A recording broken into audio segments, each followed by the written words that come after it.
ओम नमो भगवते वासुदेवाय नमः।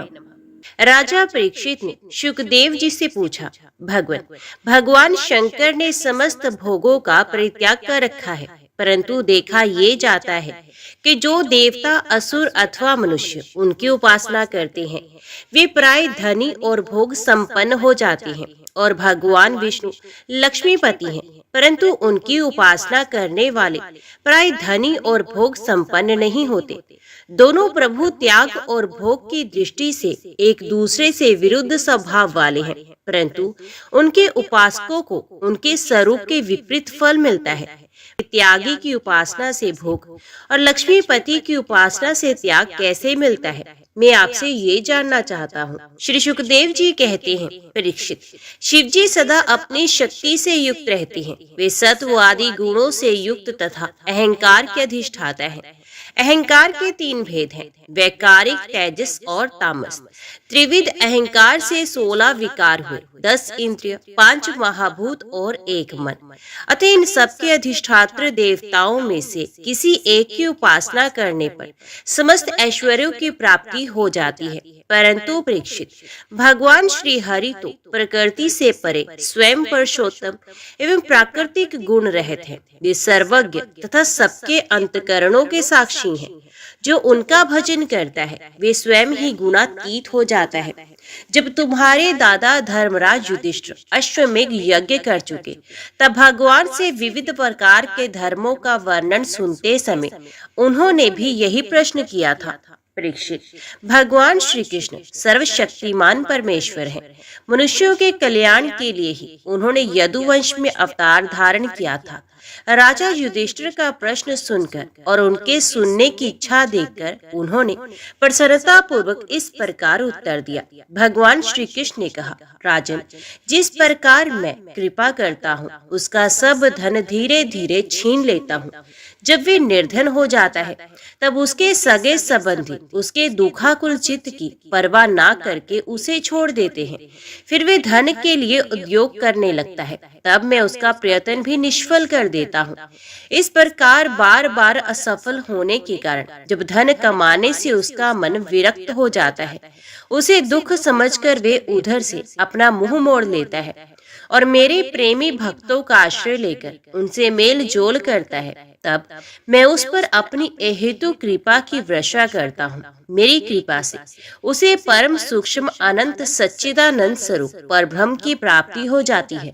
इस प्रकार मेरी प्रसन्नता, मेरी आराधना बहुत कठिन है। इसी से साधारण लोग मुझे छोड़कर मेरे ही दूसरे रूप अन्यान्य देवताओं की आराधना करते हैं। दूसरे देवता आशुतोष हैं, वे झटपट पिघल जाते हैं और अपने भक्तों को साम्राज्य लक्ष्मी दे देते हैं। उसे पाकर वे परमादि और उन्मत्त हो जाते हैं और अपने वरदाता देवताओं को भी भूल जाते हैं तथा उनका तिरस्कार कर बैठते हैं।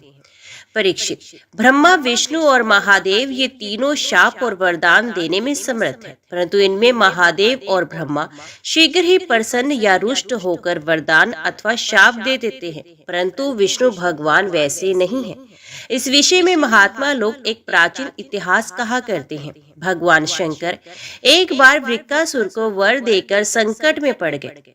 परीक्षित, वृक्कासुर शकुनी का पुत्र था। उसकी बुद्धि बहुत बिगड़ी हुई थी। एक दिन कहीं जाते समय उसने देवऋषि नारद को देख लिया और उनसे पूछा कि तीनों देवताओं में झटपट प्रसन्न होने वाला कौन सा देवता है। परीक्षित, देवऋषि नारद ने कहा, तुम भगवान शंकर की आराधना करो, इससे तुम्हारा मनोरथ बहुत जल्दी पूरा हो जाएगा। वे थोड़े ही गुणों से शीघ्र प्रसन्न और थोड़े ही अपराध से तुरंत क्रोध कर बैठते हैं। रावण और बाणासुर ने केवल बंदी जनों के समान शंकर जी की कुछ स्तुतियां की थी। इसी से वे उन पर प्रसन्न हो गए और उन्हें अतुलनीय ऐश्वर्य दे दिया। बाद में रावण के कैलाश उठाने और बाणासुर के नगर की रक्षा का भार लेने से वे उनके लिए संकट में भी पड़ गए थे। नारद जी का उपदेश पाकर वृक्कासुर केदार क्षेत्र में गया और अग्नि को भगवान शंकर का मुख मानकर और शरीर का मांस काट काट कर उसमें हवन करने लगा। इस प्रकार 6 दिन तक उपासना करने पर भी जब उसे भगवान शंकर के दर्शन नहीं हुए तब उसे बड़ा दुख हुआ। 7वें दिन केदार तीर्थ में स्नान करके उसने अपने भीगे बाल वाले मस्तक को कुल्हाड़े से काटकर हवन करना चाहा। परीक्षित, जैसे जगत में कोई दुखवश आत्महत्या करने जाता है तो हम लोग करुणावश उसे बचा लेते हैं, वैसे ही परम दयालु भगवान शंकर ने वृक्कासुर के आत्मघात के पहले ही अग्निकुंड से अग्निदेव के समान प्रकट होकर अपने दोनों हाथों से उसके दोनों हाथ पकड़ लिए और गला काटने से उसे रोक दिया। उनका स्पर्श होते ही वृक्कासुर के अंग ज्यों के त्यों ही पूर्ण हो गए। भगवान शंकर ने वृक्कासुर से कहा, प्यारे वृक्कासुर, बस करो, बहुत हो गया। मैं तुम्हें वर देना चाहता हूँ, तो मुंह मांगा वर मांग लो। अरे भाई, मैं तो अपने शरणागत भक्तों पर केवल जल चढ़ाने से ही संतुष्ट हो जाया करता हूँ। भला तुम झूठ मूठ अपने शरीर को क्यों पीड़ा दे रहे हो? परीक्षित, अत्यंत पापी वृक्कासुर ने समस्त प्राणियों को भयभीत करने वाला ये वर मांगा कि मैं जिसके सर पर हाथ रख दूं वो वहीं पर मर जाए। परीक्षित, उसकी ये याचना सुनकर भगवान रुद्र पहले तो कुछ अनमने से हो गए, फिर हंसकर कह दिया, अच्छा ऐसा ही हो। ऐसा वर देकर उन्होंने मानो सांप को अमृत पिला दिया। भगवान शंकर के इस प्रकार कह देने पर वृक्कासुर के मन में ये लालसा हुआ कि मैं पार्वती जी को ही हर लूं। वे असुर शंकर जी के वर की परीक्षा लेने के लिए उन्हीं के सर पर हाथ रखने का उद्योग करने लगा। अब तो शंकर जी अपने दिए हुए वरदान से ही भयभीत हो गए। वे उनका पीछा करने लगा और वे उनसे डरकर कांपते हुए भागने लगे। वे पृथ्वी, स्वर्ग और दिशाओं के अंत तक दौड़ते गए, परंतु फिर भी उसे पीछा करते देखकर उत्तर की ओर ही बढ़े। बड़े बड़े देवता इस संकट को टालने का कोई उपाय ना देखकर चुप रह गए। अंत में वे प्राकृतिक अंधकार से परे परम प्रकाश में वैकुंठ लोक में गए। वैकुंठ में स्वयं भगवान नारायण निवास करते हैं। एकमात्र वे ही उन सन्यासियों की परम गति हैं जो सारे जगत को अभेदान करके शांत भाव में स्थित हो गए हैं। वैकुंठ में जाकर जीव को फिर लौटना नहीं पड़ता। भक्त भयहारी भगवान ने देखा कि शंकर जी तो बड़े संकट में पड़े हुए हैं, तब वे अपनी योग माया से ब्रह्मचारी बनकर दूर से ही धीरे धीरे वृक्कासुर की ओर आने लगे। भगवान ने मूंज की मेखला, काला मृगचर्म, दंड और रुद्राक्ष की माला धारण कर रखी थी। उनके एक एक अंग से ऐसी ज्योति निकल रही थी मानो आग धधक रही हो। वे हाथ में कुश लिए हुए थे। वृक्कासुर को देखकर उन्होंने बड़ी नम्रता से झुककर प्रणाम किया। ब्रह्मचारी वेशधारी भगवान ने कहा, शकुनी नंदन वृक्कासुर जी, आप स्पष्ट ही बहुत थके से जान पड़ते हैं। क्या आप बहुत दूर से चले आ रहे हैं? तनिक विश्राम तो कर लीजिए। देखिए, ये शरीर ही सारे सुखों की जड़ है। इसी से सारी कामनाएं पूरी होती हैं। इसे अधिक कष्ट नहीं देना चाहिए। आप तो सब प्रकार से समर्थ हैं। इस समय आप क्या करना चाहते हैं? यदि मेरे सुनने योग्य कोई बात हो तो बताइए, क्योंकि संसार में देखा जाता है कि लोग सहायकों के द्वारा बहुत से काम बना लिया करते हैं। परीक्षित, भगवान के एक एक शब्द से अमृत बरस रहा था। उनके इस प्रकार पूछने पर पहले तो उसने तनिक ठहर कर अपनी थकावट दूर की। उसके बाद अपनी तपस्या, वरदान प्राप्ति तथा भगवान शंकर के पीछे दौड़ने की बात शुरू से कह सुनाई। श्री भगवान ने कहा, अच्छा ऐसी बात है, तब तो भाई हम उसकी बात पर विश्वास नहीं करते। आप नहीं जानते हैं क्या, वे तो दक्ष प्रजापति के शाप से पिशाच भाव को प्राप्त हो गया है। आजकल वही प्रेतों और पिशाचों का सम्राट है। दानवराज, आप इतने बड़े होकर ऐसी छोटी छोटी बातों पर विश्वास कैसे कर लेते हैं? आप यदि अभी उसे जगत गुरु मानते हो और उसकी बात पर विश्वास करते हो तो झटपट अपने सर पर हाथ रखकर परीक्षा कर लीजिए। दानव शिरोमणि, यदि किसी प्रकार शंकर की बात असत्य निकले तो उस असत्यवादी को मार डालिए, जिसे फिर कभी झूठ न बोल सके। परीक्षित, भगवान ने ऐसी मोहित करने वाली अद्भुत और मीठी बात कही कि उसकी विवेक बुद्धि जाती रही। उस दुर्बुद्धि ने भूलकर अपने ही सर पर हाथ रख लिया। बस उसी क्षण उसका सर फट गया और वे वहीं धरती पर गिरा पड़ा, मानो उस पर बिजली गिर पड़ी। उस समय आकाश में देवता लोग जय जय नमो नमः साधु साधु के नारे लगाने लगे।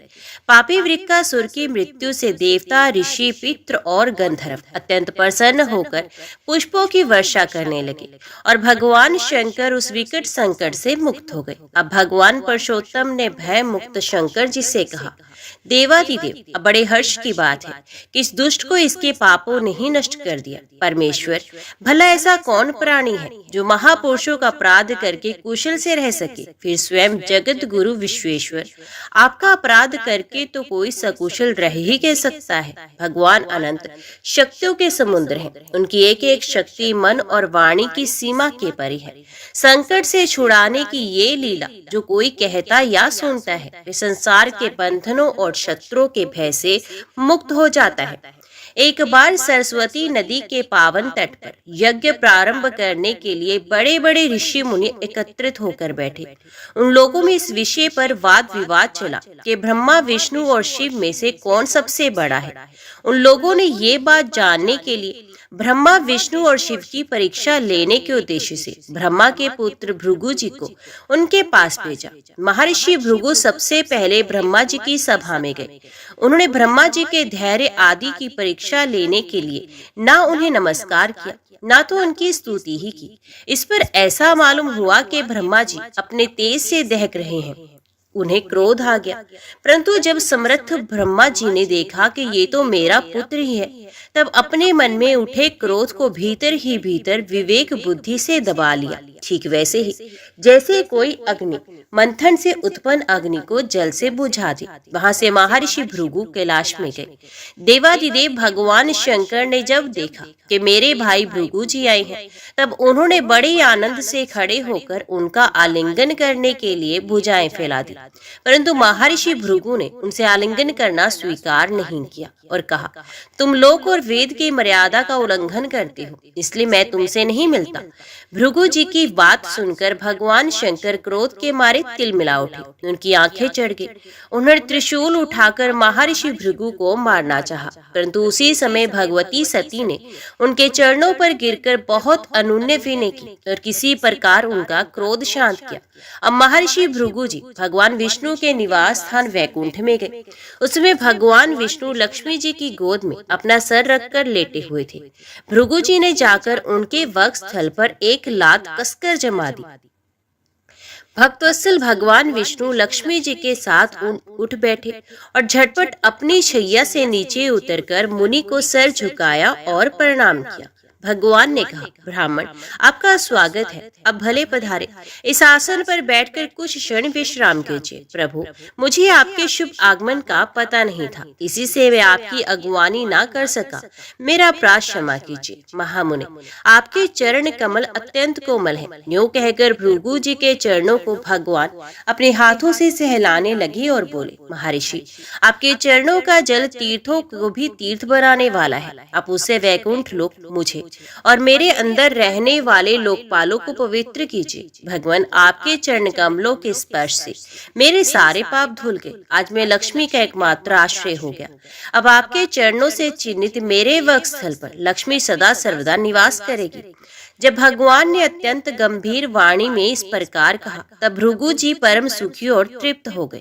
भक्ति के उद्रेक से उनका गला भराया, आंखों में आंसू छलक आए और वे चुप हो गए। भृगु जी वहां से लौटकर ब्रह्मवादी मूल्यों के सत्संग में आए और उन्हें ब्रह्मा, शिव और विष्णु भगवान के यहाँ जो कुछ अनुभव हुआ था वे सब कह सुनाया। भृगु जी का अनुभव सुनकर सभी ऋषियों मुनियों को बड़ा विस्मय हुआ। उनका संदेह दूर हो गया। तब से वे भगवान विष्णु को ही सर्वश्रेष्ठ मानने लगे, क्योंकि वे ही शांति और अभय के उद्गम स्थान है। भगवान विष्णु से ही साक्षात धर्म, ज्ञान, वैराग्य, 8 प्रकार के ऐश्वर्य और चित्त को शुद्ध करने वाला यश प्राप्त होता है। शांत, समचित, अकिंचन और सबको अभय देने वाले साधु मुनियों की भी वे ही एकमात्र परम गति हैं, ऐसा सारे शास्त्र कहते हैं। उनकी प्रिय मूर्ति है सत्व और इष्ट देव है ब्राह्मण। निष्काम, शांति, विवेक संपन्न पुरुष उनका भजन करते हैं। भगवान की गुणमयी माया ने राक्षस, असुर और देवता उनकी ये 3 मूर्तियां बना दी हैं। इनमें सत्वमयी देव मूर्ति ही उनकी प्राप्ति का साधन है।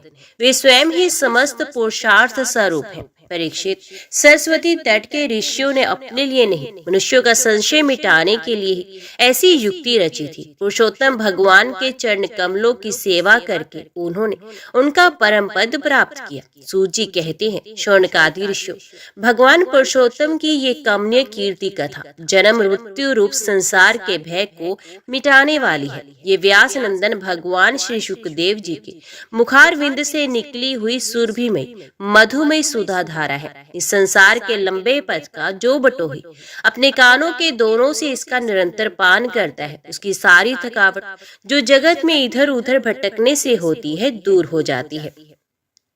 श्री सुखदेव जी कहते हैं, परीक्षित, एक दिन की बात है। द्वारकापुरी में किसी ब्राह्मणी के गर्भ से एक पुत्र पैदा हुआ, परंतु वे उसी समय पृथ्वी का स्पर्श होते ही मर गया। ब्राह्मण अपने बालक का मृत शरीर लेकर राजमहल के द्वार पर गया और वहां उसे रखकर अत्यंत आतुरता और दुखी मन से विलाप करता हुआ ये कहने लगा, इसमें संदेह नहीं कि ब्राह्मण द्रोही, धूर्त, कृपण और विषयी राजा के कर्म दोष से ही मेरे बालक की मृत्यु हुई है।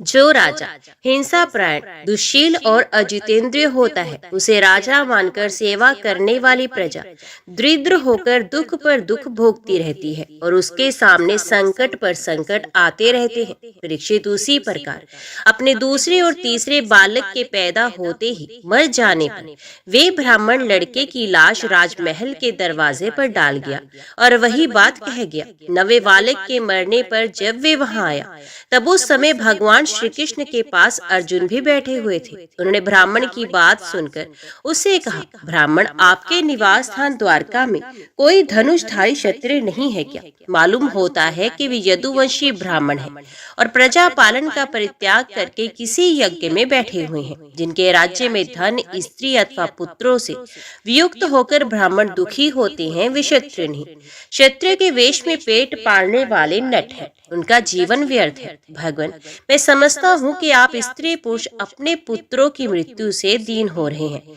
मैं आपकी संतान की रक्षा करूंगा। यदि मैं अपनी प्रतिज्ञा पूरी ना कर सका तो आग में कूदकर जल मरूंगा और इस प्रकार मेरे पाप का प्रायश्चित हो जाएगा। ब्राह्मण ने कहा, अर्जुन, यहाँ बलराम जी, भगवान श्री कृष्ण, धनुर्धर शिरोमणि प्रद्युम्न, अद्वितीय योद्धा अनिरुद्ध जी जब मेरे बालकों की रक्षा करने में समर्थ नहीं, इन जगदीश्वरों के लिए भी ये काम कठिन हो रहा है, तब तुम इसे कैसे करना चाहती हो? सचमुच ये तुम्हारी मूर्खता है। हम तुम्हारी इस बात पर बिल्कुल विश्वास नहीं करते। अर्जुन ने कहा, ब्राह्मण, मैं बलराम, श्री कृष्ण अथवा प्रद्युम्न नहीं हूँ। मैं हूँ अर्जुन, जिसका गांडीव नामक धनुष विश्व विख्यात है। ब्राह्मण देवता, आप मेरे बल पौरुष का तिरस्कार मत कीजिए। आप जानते नहीं, मैं अपने पराक्रम से भगवान शंकर को संतुष्ट कर चुका हूँ। भगवान, मैं आपसे अधिक क्या कहूँ? मैं युद्ध में साक्षात मृत्यु को भी जीतकर आपकी संतान ला दूंगा। जब अर्जुन ने उस ब्राह्मण को इस प्रकार विश्वास दिलाया, तब वे लोगों से उनके बल पौरुष का बखान करता हुआ बड़ी प्रसन्नता से अपने घर लौट आया। प्रसव का समय निकट आने पर ब्राह्मण आतुर होकर अर्जुन के पास आया और कहने लगा, इस बार तुम मेरे बच्चे को मृत्यु से बचा लो। ये सुनकर अर्जुन ने शुद्ध जल से आचमन किया तथा भगवान शंकर को नमस्कार किया। फिर दिव्य अस्त्रों का स्मरण किया और गांडीव धनुष पर डोरी चढ़ाकर उसे हाथ में ले लिया। अर्जुन ने बाणों को अनेक प्रकार के अस्त्र मंत्रों से अभिमंत्रित करके प्रसव ग्रह को चारों ओर से घेर दिया। इस प्रकार उन्होंने सूतिका ग्रह के ऊपर नीचे अगल बगल बाणों का एक पिंजड़ा बना दिया। इसके बाद ब्राह्मणी के गर्भ से एक शिशु पैदा हुआ जो बार बार रो रहा था, परंतु देखते ही देखते वे सब शरीर आकाश में अंतर्ध्यान हो गया। अब वे ब्राह्मण भगवान श्री कृष्ण के सामने ही अर्जुन की निंदा करने लगा। वे बोला, मेरी मूर्खता तो देखो, मैंने इस नपुंसक की डींग भरी बातों पर विश्वास कर लिया। भला जिसे प्रद्युम्न, अग्निरुद्ध, यहाँ तक के बलराम और भगवान श्री कृष्ण भी नहीं बचा सके, उसकी रक्षा करने में और कौन समर्थ है? मिथ्यावादी अर्जुन को धिक्कार है। अपने मुंह अपनी बड़ाई करने वाले अर्जुन के धनुष को धिक्कार है। इसकी दुर्बुद्धि तो देखो, ये मूर्तावश उस बालक को लौटा लाना चाहता है। इसे प्रारब्ध ने हमसे अलग कर दिया है। जब वे ब्राह्मण इस प्रकार उन्हें भला बुरा कहने लगा, तब अर्जुन योग बल से तत्काल सैमनीपुरी में गए, जहाँ भगवान यमराज निवास करते हैं। वहाँ उन्हें ब्राह्मण का बालक नहीं मिला। फिर वे शस्त्र लेकर क्रमशः इंद्र, अग्नि, सोम, वायु और वरुण आदि की पुरियों में, अतल आदि नीचे के लोकों में, स्वर्ग से ऊपर के महरलोक आदि में एवं अन्य स्थानों में गए, परंतु कहीं भी उन्हें ब्राह्मण का बालक नहीं मिला। उनकी प्रतिज्ञा पूरी ना हो सकी। अब उन्होंने अग्नि में प्रवेश करने का विचार किया, परंतु भगवान श्री कृष्ण ने उन्हें ऐसा करने से रोकते हुए कहा, भाई अर्जुन, तुम अपने आप अपना तिरस्कार मत करो। मैं तुम्हें ब्राह्मण के सब बालक अभी दिखाई देता हूँ। आज जो लोग तुम्हारी निंदा कर रहे हैं, यही फिर हम लोगों की निर्मल कीर्ति की स्थापना करेंगे। सर्वशक्तिमान भगवान श्री कृष्ण इस प्रकार समझा बुझाकर अर्जुन के साथ अपने दिव्य रथ पर सवार हुए और पश्चिम दिशा को प्रस्थान किया। उन्होंने 7 पर्वतों वाले 7 द्वीप, 7 समुद्र और लोकालोक पर्वत को लांघकर घोर अंधकार में प्रवेश किया। परीक्षित, वे अंधकार इतना घोर था कि उसमें शैव्य, सुग्रीव, मेघपुष्प और बलाहक नाम के 4 घोड़े अपना मार्ग भूलकर इधर उधर भटकने लगे। उन्हें कुछ सूझ नहीं रहा था। योगेश्वरों के भी परमेश्वर भगवान श्री कृष्ण ने घोड़ों की ये दशा देखकर अपने सहस्र सहस्र सूर्यों के समान तेजस्वी चक्र को आगे चलने की आज्ञा दी। सुदर्शन चक्र अपने ज्योतिर्मय तेज से स्वयं भगवान के द्वारा उत्पन्न उस घने एवं महान अंधकार को चीरता हुआ मन के समान तीव्र गति से आगे आगे चला। उसमें वे ऐसा जान पड़ता था मानो भगवान राम का बाण धनुष से छूटकर राक्षसों की सेना में प्रवेश कर रहा हो। इस प्रकार सुदर्शन चक्र के द्वारा बतलाए हुए मार्ग से चलकर रथ अंधकार की अंतिम सीमा पर पहुंचा। उस अंधकार के पार सर्वश्रेष्ठ परम ज्योति जगमगा रही थी। उसे देखकर अर्जुन की आंखें चौंधिया गई और उन्होंने विवश होकर अपने नेत्र बंद कर लिए। इसके बाद भगवान के रथ ने दिव्य जल राशि में प्रवेश किया।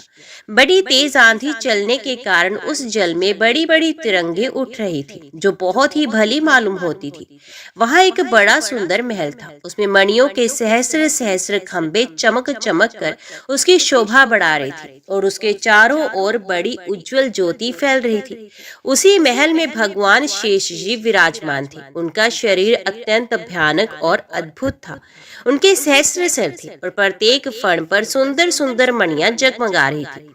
प्रत्येक सर में 2-2 नेत्र थे और वे बड़े ही भयंकर थे। उनका संपूर्ण शरीर कैलाश के समान श्वेत वर्ण का था और गला तथा जीभ नीले रंग की थी। अर्जुन ने देखा कि शेष भगवान की सुखमय शैया पर सर्वव्यापक, महान, प्रभावशाली, परम पुरुषोत्तम भगवान विराजमान है। उनके शरीर की कांति वर्षाकालीन मेघ के समान श्यामल है। अत्यंत सुंदर पीला वस्त्र धारण किए हैं। मुख पर प्रसन्नता खेल रही है और बड़े ही बड़े नेत्र बहुत ही सुहावने लगते हैं। बहुमूल्य मणियों से जटित मुकुट और कुंडलों की कांति से सहस्रों घुंघराली अलके चमक रही हैं। लंबी लंबी सुंदर 8 भुजाएं हैं। गले में कौस्तुभ मणि है। वक्ष स्थल पर श्रीवत्स का चिन्ह है और घुटनों तक वनमाला लटक रही है। अर्जुन ने देखा कि उनके नंद सुनंद आदि अपने पार्षद, चक्र, सुदर्शन आदि अपने मूर्तिमान आयुध तथा पुष्टि, श्री, कीर्ति और अजा, ये चारों शक्तियां एवं संपूर्ण श्रुतियां ब्रह्मादि लोकपालों के अधीश्वर भगवान की सेवा कर रही हैं। परीक्षित, भगवान श्री कृष्ण ने अपने ही स्वरूप श्री अनंत भगवान को प्रणाम किया। अर्जुन उनके दर्शन से कुछ भयभीत हो गए। श्री कृष्ण के बाद उन्होंने भी उनको प्रणाम किया और वे दोनों हाथ जोड़कर खड़े हो गए। अब ब्रह्मादि लोकपालों के स्वामी भूमापुरुष ने मुस्कुराते हुए मधुर एवं गंभीर वाणी से कहा, श्री कृष्ण और अर्जुन, मैंने तुम दोनों को देखने के लिए ही ब्राह्मण के बालक अपने पास मंगा लिए थे। तुम दोनों ने धर्म की रक्षा के लिए मेरी कलाओं के साथ पृथ्वी पर अवतार ग्रहण किया है। पृथ्वी के भार रूप दैत्यों का संहार करके शीघ्र से शीघ्र तुम लोग मेरे पास फिर लौट आओ। तुम दोनों ऋषिवर नर और नारायण हो। यद्यपि तुम पूर्ण काम और सर्वश्रेष्ठ हो, फिर भी जगत की स्थिति और लोक संग्रह के लिए धर्म का आचरण करो। जब भगवान भूमापुरुष ने श्री कृष्ण और अर्जुन को इस प्रकार आदेश दिया, तब उन दोनों ने उसे स्वीकार करके उन्हें नमस्कार किया और बड़े आनंद के साथ ब्राह्मण बालकों को लेकर जिस रास्ते से जिस प्रकार आए थे, उसी से वैसे ही द्वारका लौट आए। ब्राह्मण के बालक अपनी आयु के अनुसार बड़े बड़े हो गए थे। उनका रूप और आकृति वैसी ही थी जैसी उनके जन्म के समय थी। उन्हें भगवान श्री कृष्ण और अर्जुन ने उनके पिता को सौंप दिया। भगवान विष्णु के उस परम धाम को देखकर अर्जुन के आश्चर्य की सीमा न रही। उन्होंने ऐसा अनुभव किया कि जीवों में जो कुछ बल पौरुष है, वे सब कुछ भगवान श्री कृष्ण की ही कृपा का फल है। भगवान ने और भी ऐसी अनेकों ऐश्वर्य और वीरता से परिपूर्ण लीलाएं की। लोक दृष्टि में साधारण लोगों के समान सांसारिक विषयों का भोग किया और बड़े बड़े महाराजाओं के समान श्रेष्ठ श्रेष्ठ यज्ञ किए। भगवान श्री कृष्ण ने आदर्श महापुरुषों का आचरण करते हुए ब्राह्मण आदि समस्त प्रजा वर्गों के सारे मनोरथ पूर्ण किया। ठीक वैसे ही जैसे इंद्र प्रजा के लिए समय अनुसार वर्षा करते हैं, उन्होंने बहुत से अधर्मी राजाओं को स्वयं मार डाला और बहुत को अर्जुन ने आदि के द्वारा मरवा दिया। इस प्रकार धर्मराज युधिष्ठिर आदि धार्मिक राजाओं से उन्होंने अनायास ही सारी पृथ्वी में धर्म मर्यादा की स्थापना की। द्वारका नगरी की छटा अलौकिक थी। उसकी सड़कें मचूते हुए मतवाले हाथी, सुसज्जित योद्धा, घोड़ों और स्वर्णमय रथों की भीड़ से सदा सर्वदा भरी रहती थी। जिधर देखिए उधर ही भरे भरे उपवन और उद्यान लहरा रहे थे। पांत पांत के वृक्ष फूलों से लदे हैं, उन पर बैठकर भोरे गुनगुना रहे हैं और तरह तरह के पक्षी कलरव कर रहे हैं। वे नगरी सब प्रकार की संपत्तियों से भरपूर थी। जगत के श्रेष्ठ वीर यदुवंशी उसका सेवन करने में अपना सौभाग्य मानते थे। वहां की स्त्रियां सुंदर वेशभूषा से विभूषित थी और उनके अंग अंग से जवानी की छटा छिटकती रहती थी। वे जब अपने महलों में गेंद आदि के खेल खेलती और उनका कोई अंग कभी दिख भी जाता तो ऐसा जान पड़ता मानो बिजली चमक रही है। लक्ष्मीपति भगवान की यही अपनी नगरी द्वारका थी। इसी में वे निवास करते थे। भगवान श्री कृष्ण 16,000 से अधिक पत्नियों के एकमात्र प्राण वल्लभ थे। उन पत्नियों के अलग अलग महल भी परम ऐश्वर्य से संपन्न थे। जितनी पत्नियां थी उतने ही अद्भुत रूप धारण करके वे उनके साथ विहार करते थे। सभी पत्नियों के महलों में सुंदर सुंदर सरोवर थे। उनका निर्मल जल खिले हुए नीले, पीले, श्वेत, लाल आदि भांति भांति के कमलों के पराग से महकता रहता था। उसमें झुंड के झुंड हंस, सारस आदि सुंदर सुंदर पक्षी चहकते रहते थे।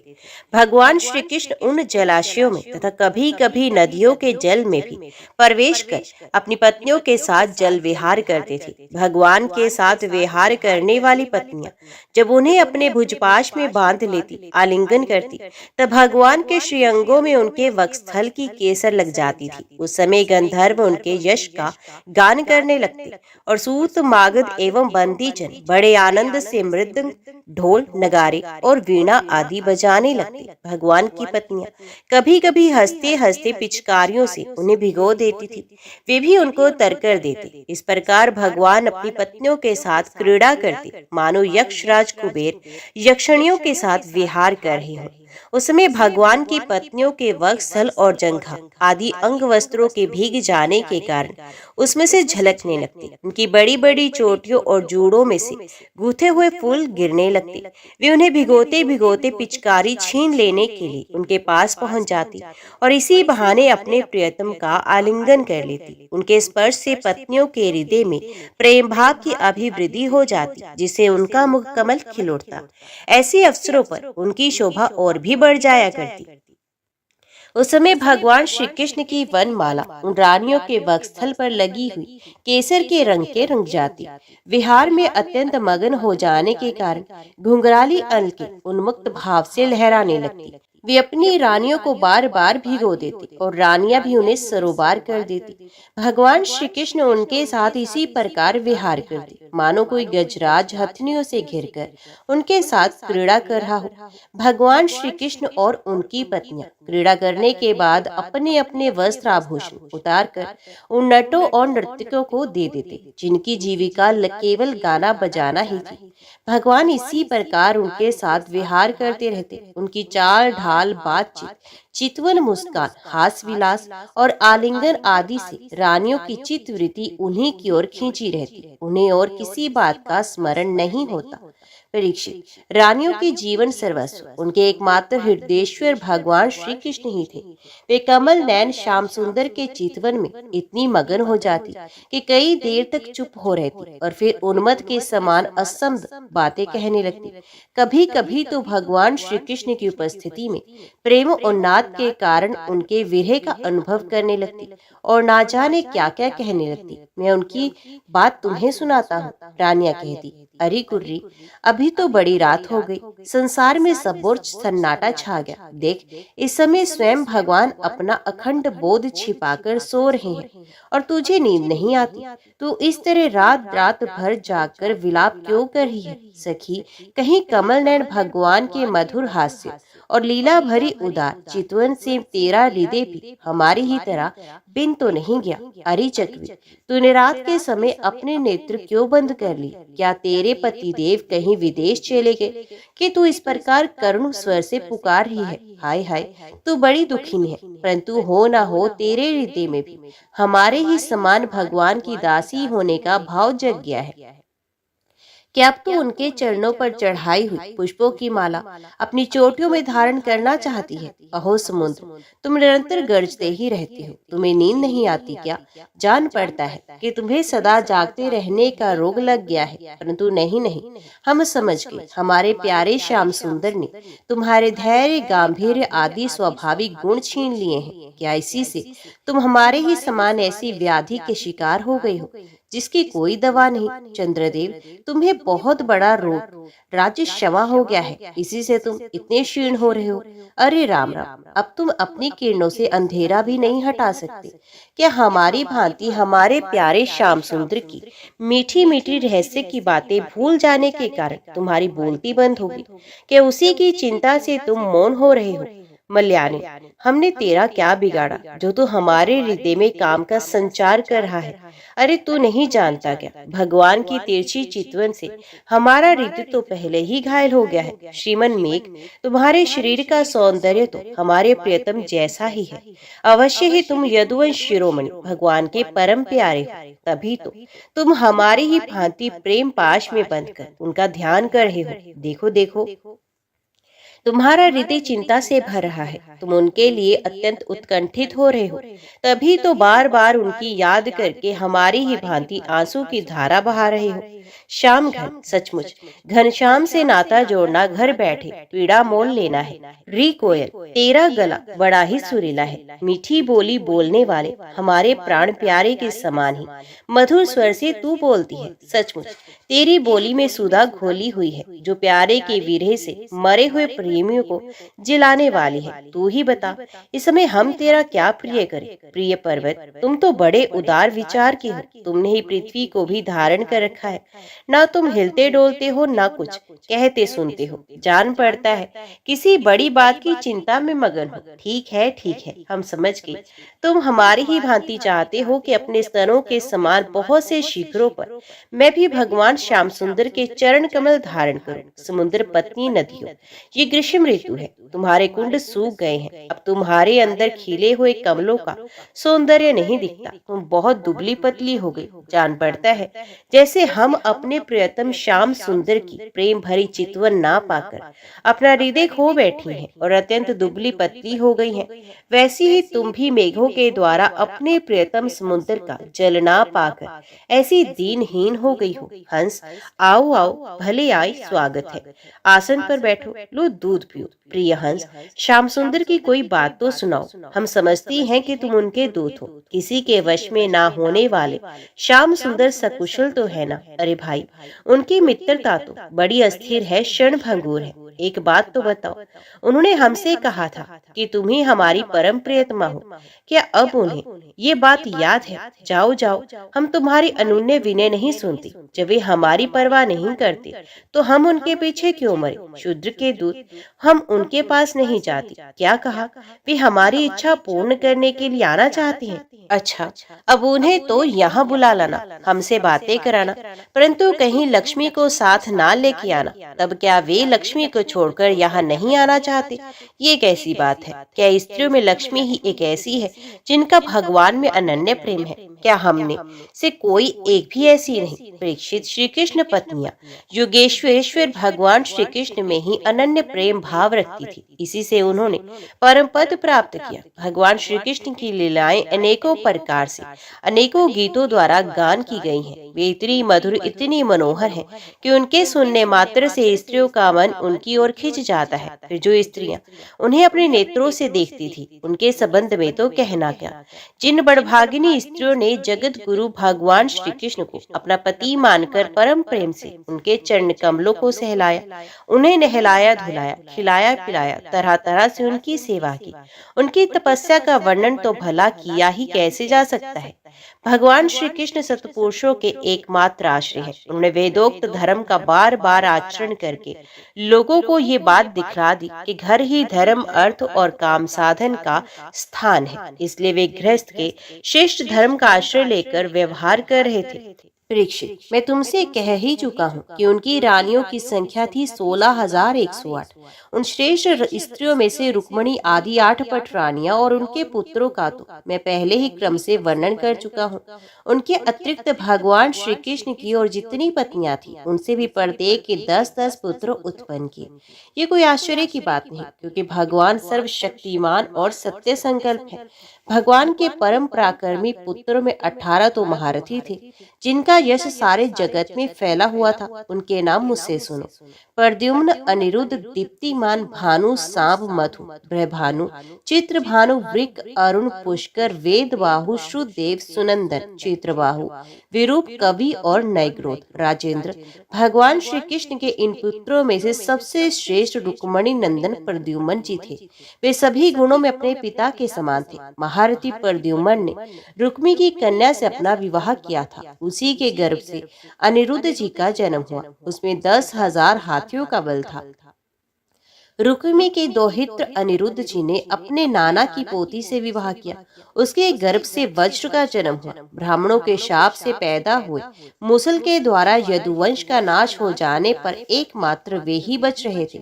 वज्र के पुत्र हैं प्रतिबाहु, प्रतिबाहु के सुबाहु, सुबाहु के शांतसेन और शांतसेन के शतसेन। इस वंश में कोई भी पुरुष ऐसा ना हुआ जो बहुत सी संतान वाला ना हो तथा जो निर्धन, अल्पायु और अल्प शक्ति हो। वे सभी ब्राह्मण के भक्त थे। यदुवंश में ऐसे ऐसे यशस्वी और पराक्रमी पुरुष हुए हैं जिनकी गिनती भी हजारों वर्षों में पूरी नहीं हो सकती। मैंने ऐसा सुना है कि यदुवंश के बालकों को शिक्षा देने के लिए 3,88,00,000 आचार्य थे। ऐसी स्थिति में महात्मा यदुवंशियों की संख्या तो बताई ही कैसे जा सकती है। स्वयं महाराज उग्रसेन के साथ एक नील के लगभग सैनिक रहते थे। प्राचीन काल में देवासुर संग्राम के समय बहुत से भयंकर असुर मारे गए थे। वे ही मनुष्यों में उत्पन्न हुए और बाद में घमंड से जनता को सताने लगे। उनका दमन करने के लिए भगवान की आज्ञा से देवताओं ने ही यदुवंश में अवतार लिया था। उनके कुलों की संख्या 101 थी। वे सब भगवान श्री कृष्ण को ही अपना स्वामी एवं आदर्श मानते थे। जो यदुवंशी उनके अनुयायी थे, उनकी सब प्रकार से उन्नति हुई। यदुवंशियों का चित्त इस प्रकार भगवान श्री कृष्ण में लगा रहता था कि उन्हें सोने, बैठने, घूमने फिरने, बोलने, खेलने और नहाने धोने आदि कामों में अपने शरीर की सुध नहीं रहती थी। वे जानते ही नहीं थे कि हमारा शरीर क्या कर रहा है। उनकी समस्त शारीरिक क्रियाएं यंत्र की भांति अपने आप ही होती रहती थी। भगवान का चरण धोवन गंगा जी अवश्य ही समस्त तीर्थों में महान एवं पवित्र है, परंतु जब स्वयं परम तीर्थ स्वरूप भगवान ने ही यदुवंश में अवतार ग्रहण किया, तब तो गंगा जल की महिमा अपने आप ही उनके स्वेश तीर्थ की उपेक्षा कम हो गई। भगवान के स्वरूप की ये कितनी बड़ी महिमा है कि उनसे प्रेम करने वाले भक्त और द्वेष करने वाले शत्रु दोनों ही उनके स्वरूप को प्राप्त हुए। जिस लक्ष्मी को प्राप्त करने के लिए बड़े बड़े देवता यत्न करते हैं, वही भगवान की सेवा में नित्य निरंतर लगी रहती है। भगवान का नाम एक बार सुनने अथवा उच्चारण करने से ही सारे अमंगलों का नष्ट हो जाता है। ऋषियों के वंशजों में जितने भी धर्म प्रचलित हैं, सबके संस्थापक भगवान श्री कृष्ण ही हैं। वे अपने हाथ में काल स्वरूप चक्र लिए हैं। परीक्षित ऐसी स्थिति में पृथ्वी का भार उतार देते हैं। ये कौन सी बड़ी बात है? भगवान श्री कृष्ण ही समस्त जीवों के आश्रय स्थान है। यद्यपि वे सदा सर्वदा सर्वत्र उपस्थित रहते हैं, फिर भी कहने के लिए उन्होंने देवकी के गर्भ से जन्म लिया। यदुवंशी वीर पार्षदों के रूप में उनकी सेवा करते हैं। उन्होंने अपने भुजबल से अधर्म का अंत कर दिया। भगवान स्वभाव से ही चराचर जग का दुख मिटाते हैं। उनकी मंद मंद मुस्कान से युक्त सुंदर मुखारविंद व्रज स्त्रियों और पुरुष स्त्रियों के हृदय में प्रेम भाव का संचार करता रहता है। वास्तव में सारे जगत पर वही विजय हैं। उन्हीं की जय हो, जय हो। प्रकृति से अतीत परमात्मा ने अपने द्वारा स्थापित धर्म मर्यादा की रक्षा के लिए दिव्य लीला शरीर ग्रहण किया और उनके अनुरूप अनेकों अद्भुत चरित्रों का अभिनय किया। उनका एक एक कर्म स्मरण करने वालों के कर्म बंधनों को काट डालने वाला है। जो यदुवंश शिरोमणि भगवान श्री कृष्ण के चरण कमलों की सेवा का अधिकार प्राप्त करना चाहे, उसे उनकी लीलाओं का ही श्रवण करना चाहिए। जब मनुष्य प्रति क्षण भगवान श्री कृष्ण की मनोहारिणी लीला कथाओं का अधिक श्रवण, कीर्तन और चिंतन करने लगता है, तब उसकी भक्ति उसे भगवान के परम धाम में पहुंचा देती है। यद्यपि काल की गति के परे पहुंच जाना बहुत ही कठिन है, परंतु भगवान के धाम में काल की दाल नहीं गलती। वे वहां तक पहुंच ही नहीं पाता। उसी धाम की प्राप्ति के लिए अनेक सम्राटों ने अपना राजपाट छोड़कर तपस्या करने के उद्देश्य से जंगल की यात्रा की है। इसलिए मनुष्य को उनकी लीला कथा का ही श्रवण करना चाहिए। ओम नमो भगवते वासुदेवाय नमः। जय श्री राधे कृष्णा। आज की वीडियो में इतना ही। उम्मीद करती हूँ वीडियो आपको पसंद आई होगी। वीडियो पसंद आई हो तो वीडियो को लाइक और चैनल को सब्सक्राइब जरूर कीजिएगा। जय श्री कृष्णा लिखकर कमेंट बॉक्स में अपनी हाजिरी और अपने सुझाव देना ना भूलेगा। तो मिलते हैं अगली कथा अगली वीडियो के साथ।